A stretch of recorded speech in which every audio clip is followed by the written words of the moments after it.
El 13 de julio fue el Día Internacional del Trastorno por Déficit de Atención e Hiperactividad. TDAH. ¿Qué es eso, no? Estamos en contacto con el doctor Francisco Musich, que está en INECO, en el Departamento Infanto Juvenil de INECO, trabaja ahí y nos va a explicar un poquitito de qué se trata este tema. Doctor Francisco Musich, ¿nos escucha? Un gusto, ¿cómo están? Igualmente, el doctor Gurs los saluda junto con la doctora Carmen Vázquez. Hola, buenas tardes. Vamos a charlar un poquito sobre el tema. A ver, en principio, para aclarar un poquito a nuestros oyentes, ¿de qué se trata este trastorno de la déficit de atención e hiperactividad? Grandes rasgos, se lo considera un cuadro o una condición del neurodesarrollo, donde los chicos y adolescentes y adultos tienen un desarrollo neurológico distinto, que está caracterizado por dificultades en prestar atención, que ese es el rasgo que en general las personas más asocian al TDAH, pero también implica que los chicos tienen fallas o dificultades en las funciones ejecutivas que les permiten planificar, establecer metas, controlar sus impulsos, por eso es muy frecuente que tengan conductas de tipo impulsivas. Y por otro lado, muchos chicos atraviesan lo que se denomina la hiperactividad motora. Esto quiere decir que en general tienen un promedio de actividad y de energía diaria motora bastante más elevado que la media poblacional de los chicos o adolescentes o adultos de su edad. Ajá, entonces son muy hiperactivos, se mueven. ¿A qué edad aparece, doctor, este problema?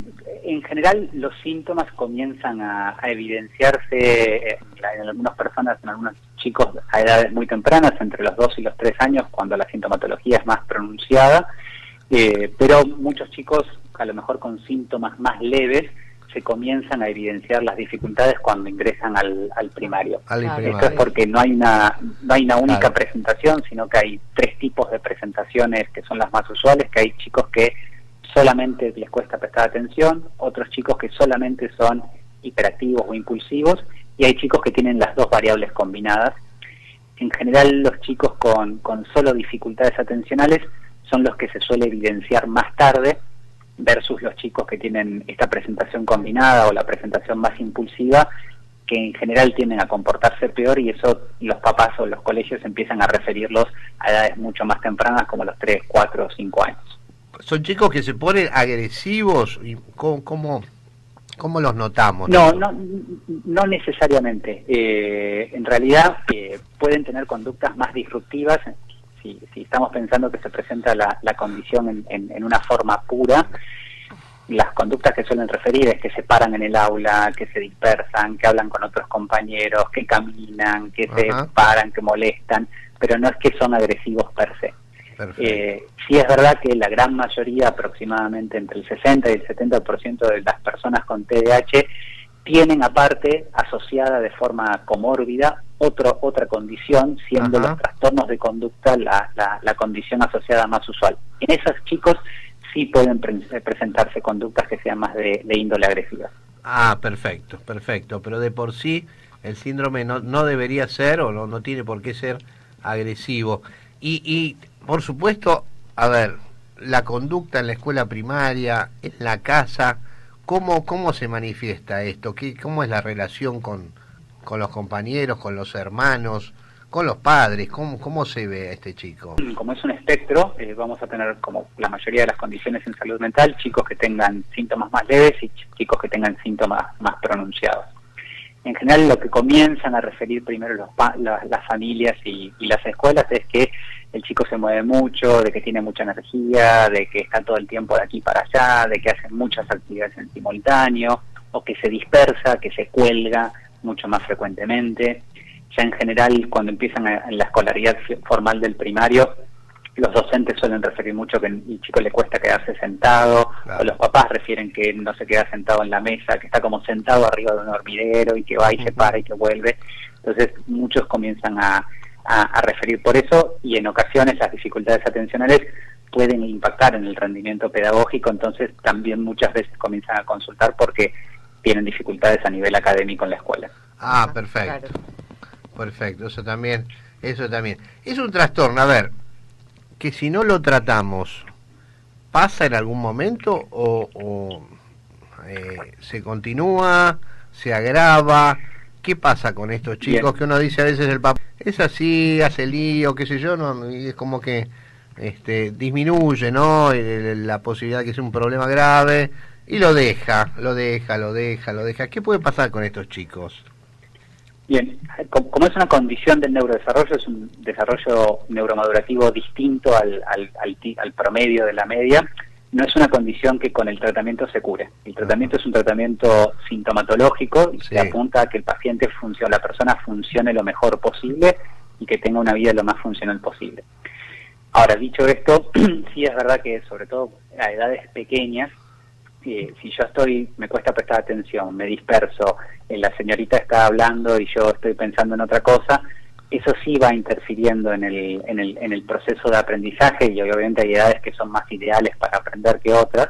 Entonces, no abordarlo, no hacer un tratamiento, empieza a hacer que la persona tenga muchos más costos en su funcionalidad y que empiece ya a verse afectado el aprendizaje, la relación con otros si tiene conductas disruptivas, que empieza a verse dificultada la sociabilización. Entonces, al igual que cualquier condición en salud, la mayoría de los estudios concuerdan en que cuanto más temprano y más adecuado se inicia un tratamiento, el pronóstico de la evolución tiende a ser mucho más favorable que de repente si se inicia un tratamiento a los 15 o 14 años o en la vida adulta.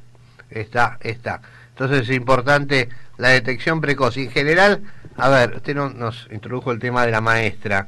La maestra tal vez sea la que nos pone en alerta, ¿no? A veces antes que los padres. Sí.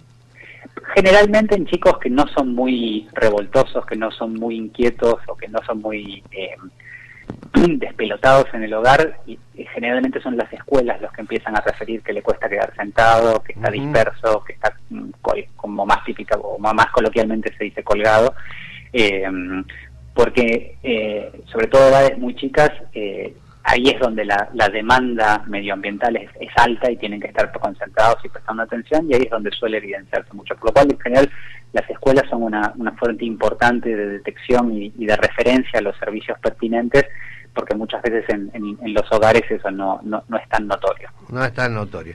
Además, estos chicos son poco sociables, ¿no? No tienen un grupo de amigos, ¿o sí? No, en realidad, si bien no es que sean poco sociables o no está reportado como característica cardinal del cuadro que tengan una sociabilidad o una motivación social descendida, sí lo que tiende a pasar que los chicos que de vuelta que tienden a cursar con conductas más impulsivas o disruptivas, como eso genera problemas en su entorno y en la interacción con sus pares y demás, lo que pasa es que a veces les cuesta establecer amistades, pero no porque no lo deseen o no quieran, sino como un efecto, un impacto secundario de la sintomatología. Claro. Doctor, a ver, ¿cuáles son las bases de un tratamiento para estos chicos? ¿Qué hacemos? ¿Qué podemos hacer por ellos? Bien, en general el tratamiento está dividido en dos grandes bloques. Hasta la fecha sigue siendo el tratamiento que mejor reporta efectividad, lo que se denomina un tratamiento combinado. Combinado significa que tenga por un lado abordaje psicoterapéutico y por el otro lado abordaje farmacoterapéutico.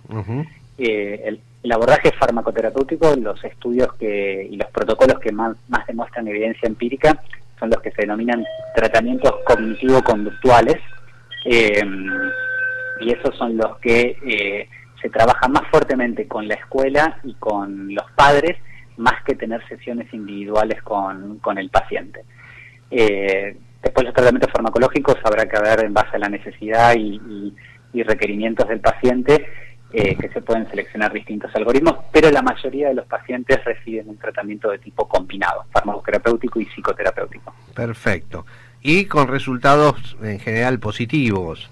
Sí, a ver, si uno aplica el tratamiento de Gold Standard, o sea, el tratamiento de primera elección, que es este que ya les mencionaba combinado, alrededor del 70% de los pacientes tienen una respuesta clínica. Eso quiere decir que el tratamiento da un muy buen resultado. Pero un 30% de los pacientes aproximadamente o no tiene una respuesta clínica o tiene una respuesta subclínica. Ajá. ¿Y esto se continúa hasta cuándo seguimos con este chico? ¿Hasta qué edad? Va a depender mucho de la demanda y los requerimientos que tenga el paciente.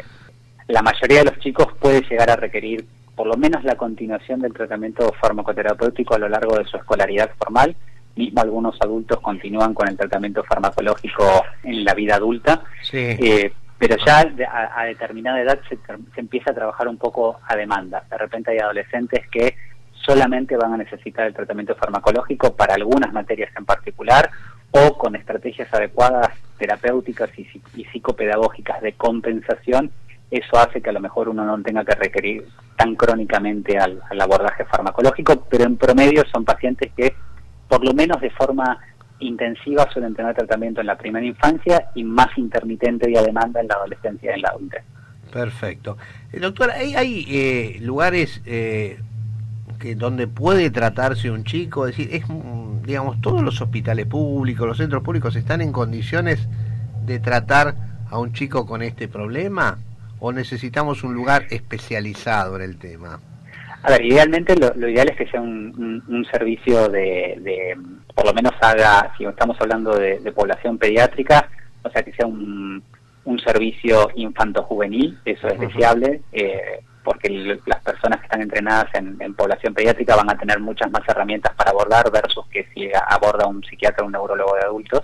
Perfecto. Los hospitales públicos en general, en la media, no es una patología o una condición que sea rara o infrecuente, por lo cual hoy en día se conoce bastante y los instrumentos de detección son relativamente estandarizados, por lo cual en general lo que es la detección y el tratamiento farmacoterapéutico se puede llevar a cabo en un hospital público. Bien. La vulnerabilidad más grande de los hospitales públicos, por lo menos de los espacios de psicoterapia, es la disponibilidad de turnos, la frecuencia de turnos, que a veces hace que pacientes tengan turnos cada 2 o 3 meses, y ahí obviamente eso no es tan deseable. Claro, correcto. Doctor Francisco Musich, muchas gracias. Ha sido muy claro, nos puso al día un poco con este tema que a veces no lo conocemos bien, pero nos parece importantísimo. Así que gracias por su tiempo, doctor. Muchas gracias. Sí. No, por favor, ustedes por la invitación, un gusto. Un gusto. Bueno, ha sido el doctor Francisco Musich, que trabaja en INECO, en el Departamento Infanto Juvenil.